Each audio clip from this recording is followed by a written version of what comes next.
Bonnie Detlefs, thank you for the opportunity. We're here at Louis Botha and we're busy with these pigeons. I'll just ask Barney just to give us a small, short message about Louis Botha's auction. Thanks, Barney. En ja, ek wil net vir almal wat belangstel om duwe te koop, ek sal almal aanraai om daar definitief te kyk na die duwe.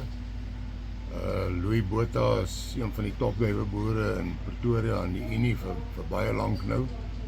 Laas jaar weer tweede geëindig in die Unie. Hy is regtig een van die top ouens, sal sê van die top 5 duweboere op die oomblik in Pretoria. En sy genetika is basies duwe wat hy by ons gekoop het oor 'n hele paar jaar. In die beginjare toe hy begin het by ons, het hy vir 3 jaar in 'n ry al die babies gekoop wat ons in die vlieghok geteel het. En op veilings wat ek en John gehad het, het hy duwe gekoop van ons. So sy genetika is van die regtig die Turbo Tom duwe wat ons al die jare mee gevleed. Hy het eintlik nou meer van hulle as wat ek van hulle het.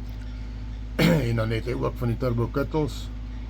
Ek het nou, toe John dood is en ons het die veiling gehad het, het ek vir Louis gesê, hy kan een hele ronde kry as ons die duwe nou skei vir die veiling. En dan kan hy daai kleintjies kry en dan Louis het onderneem om vir my 'n paar single pens te bou, stokduwe.